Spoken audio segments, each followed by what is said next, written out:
Hey guys, welcome to Guys and Bets. It's Thursday, October 3rd. Kris Abbott, Iain MacMillan.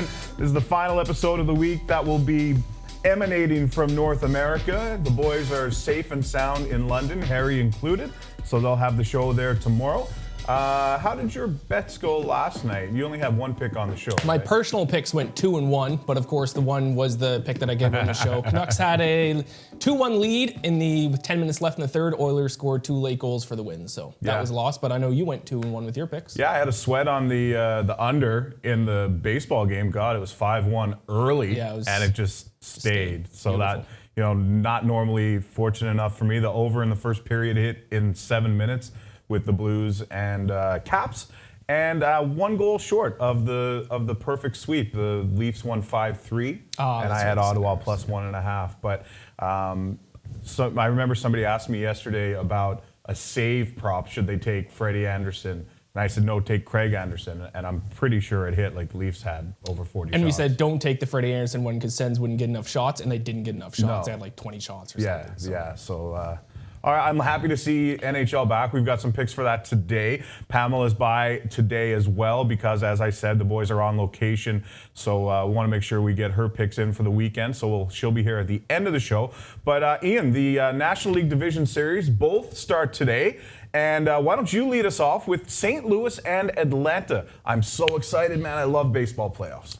Yeah, this is the big game tonight. I mean, normally I'm the underdog guy. You'd think I'd take the underdog Cardinals tonight, but after looking at the numbers, I'm going to be backing the favorite Atlanta Braves. I got it at minus 135. That minus 131 must be the most up-to-date line there. So let's get started off. The Cardinals are not great versus lefties. So Dallas Keuchel gets the start for the Braves tonight. And for those of you who don't know, of course, he is a lefty, and that's not good news for the Cardinals. In the second half of the season, St. Louis ranked 24th in batting average versus Southpaws and 23rd in OPS. So it's not good news that for them that they're going to be taking on a lefty tonight. On the other mound, it's going to be Miles Michaelis getting the start for the Cardinals, and his numbers have been wildly different this season on the road when compared to at home. He was 5-6 with a 3.01 ERA at home, but on the road that goes all the way to 4-8 with a 5.4 ERA. So he does not travel well. Finally, these two teams did play against each other 6 times this season. The Braves did win the season series. They won 4 of the 6 games. So that's not a they didn't blow them out and sweep them throughout the season, but I do think that's worth mentioning. So with the Braves specifically being at home tonight, I love them at this price. So lock that in. Give me the Braves tonight. All right, sounds good, man. It's been so busy that I had to look this morning to see which playoff series we're starting today.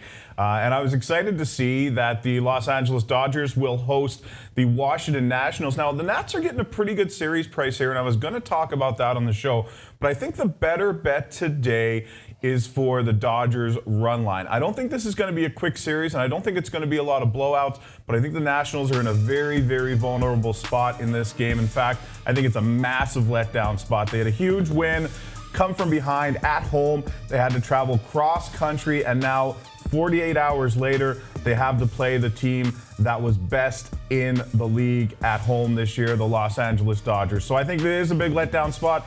These teams have played a lot, actually, over the last few years, with the Dodgers winning 9 of the past 12 games. And as I mentioned, Dodgers were 54-17 at home against National League opponents this year. They were dominant, completely dominant. They get to roll into Game 1 with Walker Buehler on the mound. Now, Buehler wasn't great in his start against Washington this year, but he was pretty good. The Nationals are going to counter with Patrick Corbin, and while the Dodgers aren't the best team when it comes to hitting left-handed pitching, I think the big thing will be the Nationals cannot hide their bullpen in this game. They used both Strasburg and Scherzer in the wild card game. Corbin's going to go as long as he can, and then the Dodgers are going to get a look at Fernando Rodney and this Washington Nationals bullpen. I think that's where this game changes. Maybe not early, but late. All lining up for a good plus money play in the Dodgers here.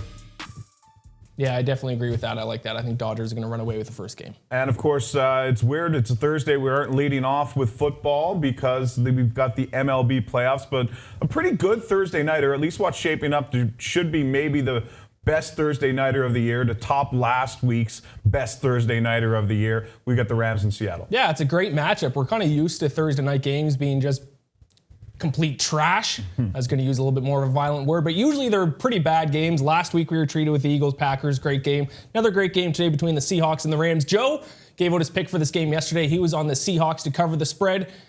Of course, I'm going to go the opposite because I love the underdogs. Give me the Rams.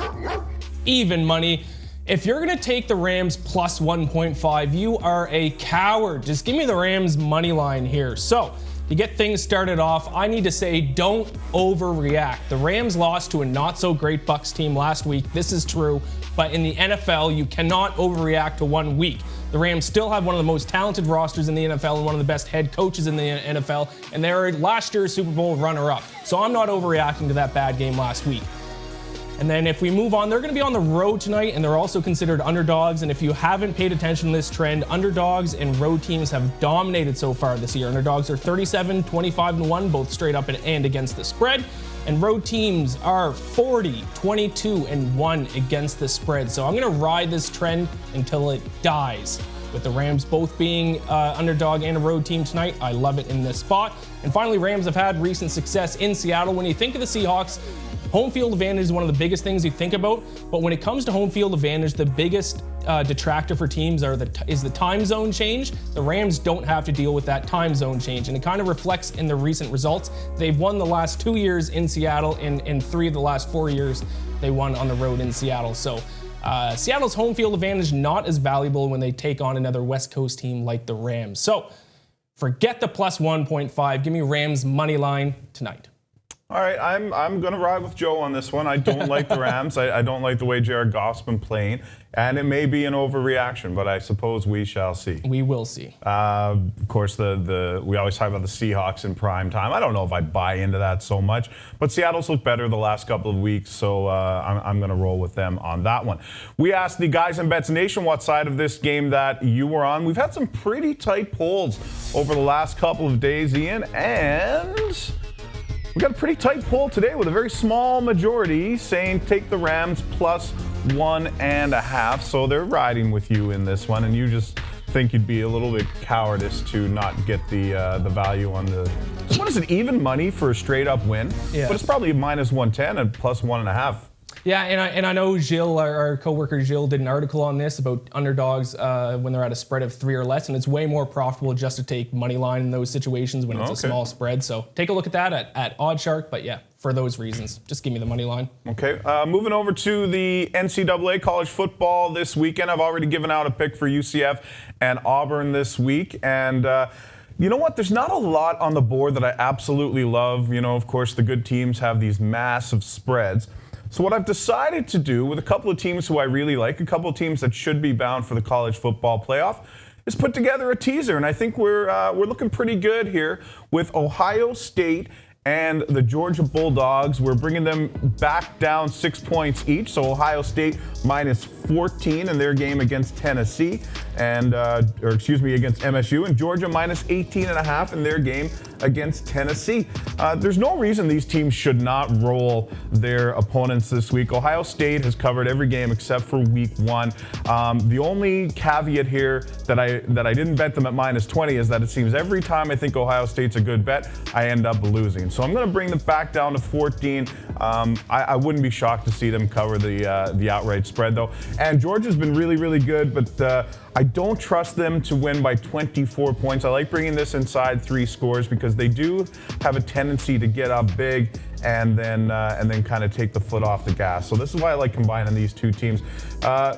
Michigan State, they've been up and down for a couple of years now, and they've really been having an off year, especially offensively, and I don't think their defense is going to be good enough to slow down Ohio State. And Tennessee, Jeremy Pruitt, your team has been an utter disappointment. So it's a pretty easy fade. And then going with the trends, like I said, Ohio State 4-1 against the spread, and they lost against the spread in week 1 in a game that they were covering and lost backdoor. And Tennessee themselves 1-3 against the spread as as it is. So we're giving the favorite 6 points. It's all adding up to a teaser that I'm really liking, and I'm interested to talk to Pamela here in a little bit because I know she's looking into teasers and to see if they're a better value to play than straight up games. So I'm interested to see what she has to say about that.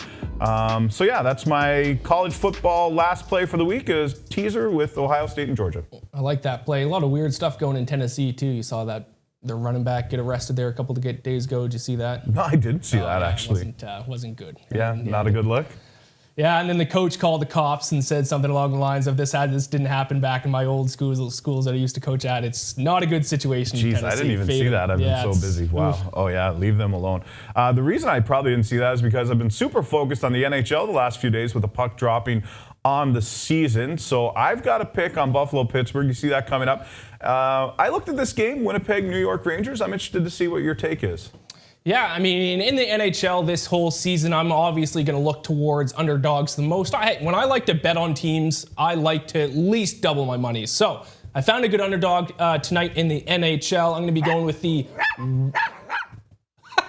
It's a little bit of a dinky bark. I'm going with the Winnipeg Jets. They're a small underdog. That's why you get the small dog. You know what? That makes sense. I like that. That's some good reasoning. So Jets are plus 110 tonight against the Rangers. When you look at the Winnipeg Jets, outside of the Lightning and the Leafs, the Jets may have the most talented group of forwards in the league, especially their top six. We're looking at Scheifele, Ehlers, Wheeler, Liney. It's a group that knows how to put the puck in the net. And if you're looking at the goalie on the other side, the Rangers goalie Henrik Lundqvist, he is fading, so the Jets may be able to fill the net tonight. Over the last 4 seasons, his numbers have steadily declined. So his goals against average over the last 4 seasons, 2.48, 2.74, 2.98, and the last year, 3.07. So he's clearly steadily declining. I expect that to continue again this season. I wouldn't be surprised if he actually loses his starting job sooner rather than later. And then finally, the other goalie, Connor Hellebuck. I'm actually a big Connor Hellebuck fan. I was high on him heading into last year. He did take a bit of a step back, but that's not completely uncommon for young goalies. He's only 26 years old heading into the season. I expect a bounce back season for him, and I expect that to start with a great game tonight. So, as an underdog, I love the Jets plus 110. Yeah, all right, I'm with that. Moving right along to Buffalo and Pittsburgh, I'm going to go with a totals play in this one, and I really like it, actually. It's the Buffalo Sabres, one of the best over teams in the league last year against a high-scoring Penguins team. So let's take over 6 at minus 115. Jack Eichel and the Buffalo Sabres, are they going to be better this year? Are they going to be where they usually are at the bottom of the division? I don't know, but I do know that they're going to let in a lot of goals, and they've got a pretty good offense as well. When these two teams met over the last couple of years, the average combined score is 6.67 goals per game. I think we're going to get a rejuvenated Evgeny Malkin this year. He complained about Phil Kessel, and so much so that Kessel got traded. And I think Malkin, who at times looked a little lethargic last season, is primed to break out. And then you've got the questionable goaltending on both sides. Matt Murray has not been the same since he's had some concussion issues over the years.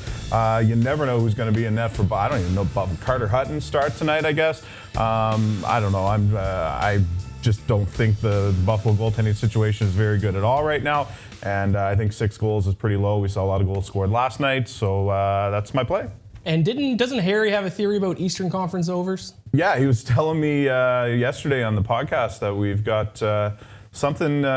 Pittsburgh is involved in that. Ottawa, Montreal. He said a lot of these teams play to the over. I'm actually going to keep track really closely for over/under stats all over the league this year because it's a place to make money. I made a lot of money betting the totals last year, so it's not just the record at the end of the season, but definitely your opponent as well, the timing of the game, if it's a back-to-back, things like that. So look for more of that NHL Totals play as we go along.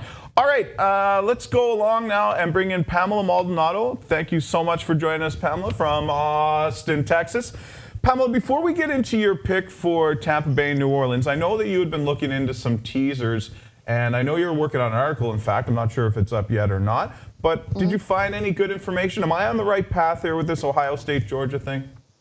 So I didn't look at college at all. I only looked at NFL, and I looked at 3-point spreads. And if you were to tease them, up 6 points or 7 points. So to +9 or +10. And the numbers are pretty shocking. I always thought that 3-point spreads were going to be close games, but the number of underdogs that won outright in these spots was pretty impressive. So for college, I could definitely look into something for college, but it was a smaller range of games to have to analyze through NFL, so I went with that first. But yeah, I mean, so if it happens to be the same trend, that would be pretty cool. But of course, teasers, you still have to try to beat that juice. So long term, I would limit to the number of teaser plays that you would be making. But if you're really selective on it week after week, it could be something that could be profitable. Yeah. Yeah, I kind of like putting multi-units on a teaser. That, I don't know, it gives me a little more peace of mind, and getting that 6 points is significant. So I don't know, we'll see what happens. I could be wrong. Let's get into your pick. You've got a play on the Bucks and the Saints this week. It's funny, you always pick games that a lot of people probably stay away from, and you've been doing really well. So I'm interested to see what you have to say. I go with what the numbers tell me, and I'm a data-driven person first and foremost, so there's certain analytics that I look for, and if I see something that I like, and then I create my narrative around that, and if the narrative fits, awesome, I continue, and if the narrative doesn't, then I look for something else. So that's probably why I end up with more of the scary games. But yeah, I'm going to roll with the Bucks plus 3.5. It was 3.5 this morning, and I just checked right now, and it is down to 3. But the Bucks' run defense is scary good, holding opponents to 59.3 yards per game and 2.9 per rush attempt. Since their opener against the Niners, they limited McCaffrey to 37 yards, Barkley to 10, and Gurley to 16. Kamara, yes, he's good, and he's been effective rushing for 280 yards so far, but I don't think that effectiveness is going to hold on Sunday. This will be the best rushing defense that the Saints have seen since the Seahawks, and that, of course, was a close game. On the flip, though, the Bucks' passing defense is near last in league, only ahead of the Eagles, but I'm not sure that Teddy has the ability to take full advantage in this spot.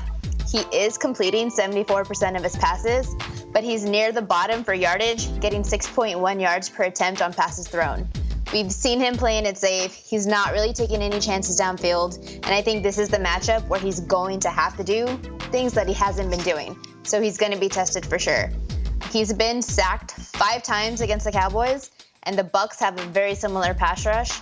So you take away the run game, you're going to need to be quicker at releasing the ball, and Teddy's delayed decision-making is what hurt them against Dallas. And I'm going to go, Ian, against what you said, that it's a bad Bucks team. I'm here to tell you that yes and no. But the Bucks are 2-0 away, but they're 0-2 at home. Here's maybe one factor as to why.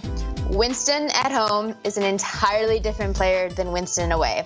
He has a better passing success rate, yards per attempt, and passer rating when playing on the road than when he plays at home. I'm going to give you some stats, so be ready. He has a 58% completion average at home compared to 66 away, 4 touchdowns to 4 interception ratio compared to 5 and 1, 2 quarterback fumbles compared to 0, 37 average QBR compared to 70, 79 passer rating compared to 111. Away at home, he's getting 7.9 yards per attempt, ranked 13th in the league.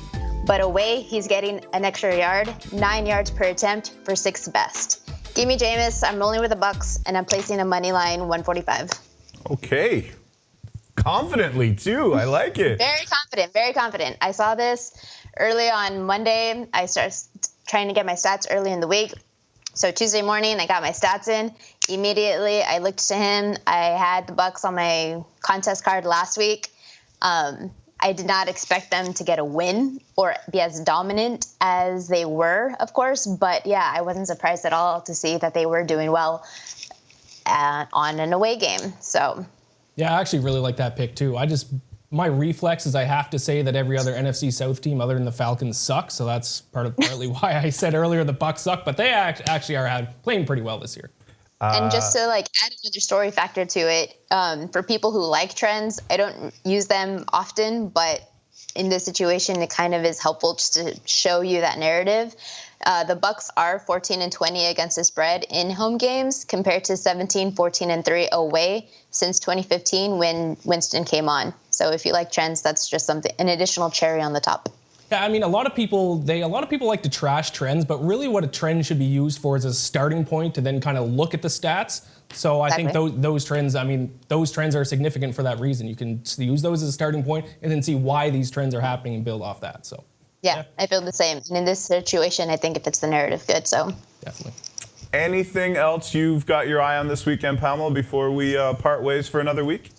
For college, yes, I'm looking at Baylor again. I just think that they continue to be an underrated team, and they're doing well. That defense is holding strong, and they're going up against K-State as an underdog. So I like them in a plus situation there.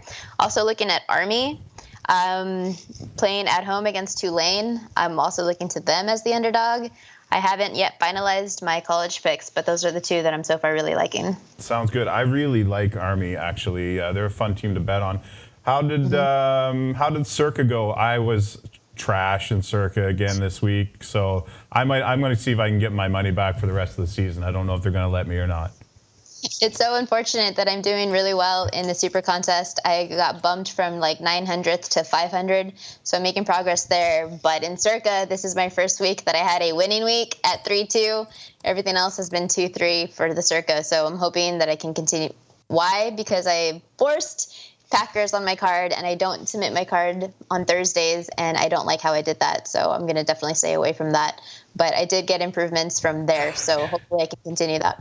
Yeah, it's still a long season. The cool thing about that contest is they also break it up into the 4 quarters. So what's this, week 5? It's a brand new start. If we go on a run for the next 4 weeks, we can make some cash. Quarter. Indeed. All right, Pamela, thanks so much. We look forward to your work over on the site again this week. And anywhere else people can find you, somewhere online? Just Pamela M35 on Twitter for now, and then I'm going to on Instagram. I did change my handle to Football Fit. That's the team name that I have for the contest, so it's easier to find on Instagram if anyone wants to give a follow there. All right, cool. Thanks so much. Have yourself a great weekend. Thanks, guys. You too. All right, Iain. Pamela calling you out there. Yeah, a little bit, but that's all right. I mean, to me, and actually saying that the Bucks don't suck actually further supports my point about the Rams last week. Don't overthink last week, so I'm fine with it. Also, I like her 35 at the end of her tags there on Twitter and Instagram. That was my football number my whole life, my whole career, so yay for 35. I hear that you were actually a half-decent running back in your day. I don't want to give you any credit, but this is not coming from you. I've heard that you were a half-decent running back, and you played some university ball. It may not look it, but it is true. If you Google or if you YouTube my name and then football, you'll see for yourself. Oh, all right. I was a little bit, probably 50 pounds ago, though.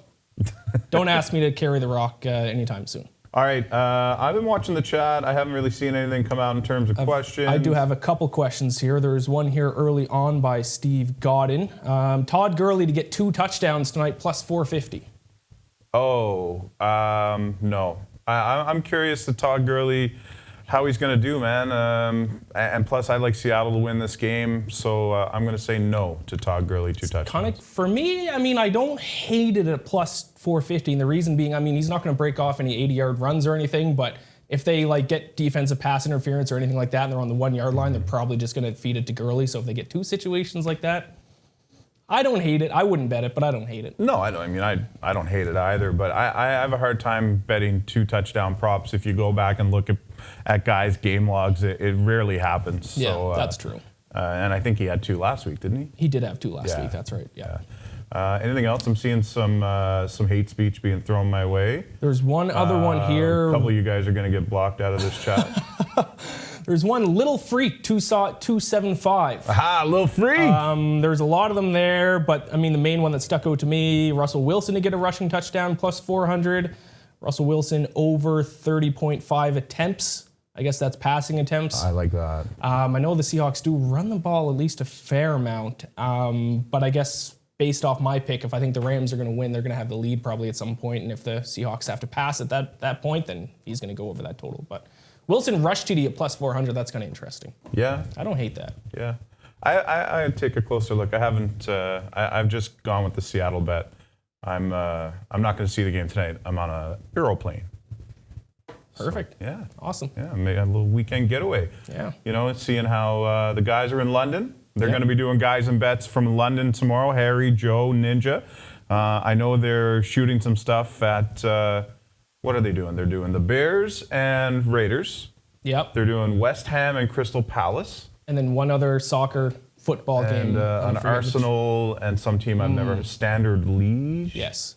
I don't know anything about What they are going to be doing is they're going to be broadcasting Guys and Bets on the weekend, which we don't normally do. This will be the first time Guys and Bets will be aired live on the weekend. So tomorrow will be the normal time at 12 p.m. Eastern. Saturday and Sunday will be 11:30 a.m. Eastern. So those will be a half an hour earlier than normal. So keep that in mind. I see some people here in the chat asking for Auburn, Florida. I did that earlier this week on the show. Not sure what day, but you can go back and find it there. Also, we do understand that there was some people had some issues off the top. This will be uploaded in its entirety, so you'll be able to go back and watch it there. And two more things to plug. There is a big UFC pay-per-view this weekend. You may be wondering why I didn't give it a pick for that. It's because me and Scott Hastings sat in these exact chairs yesterday and we did a breakdown. We had a little debate for the main event and co-main event, and then we both gave our third best bet for the rest of the main card. So after this video, go ahead and click Oddshark right here, I think, and you'll find me and Scott debating the UFC card this weekend. And follow us on Instagram at OddSharkSports, because that is where a lot of the London content is going to be posted by Ninja and Joe and Harry. So be sure to give us a follow there. Sounds good. And as always, you can follow all of us on Twitter. And if you have any questions, reach out. We'll be sure to get back to you. We're always looking to interact. I am at Kris Oddshark. He is at Iain MacOS. If you missed any of our picks, we are going to recap them for you with this handy dandy graphic. Good luck on your bets. We won't be here tomorrow. You'll see the guys from London. Really looking forward to watching that show. Good luck this weekend. And as always, what is it Joe says? Keep chasing that paper. There we go. See you next week.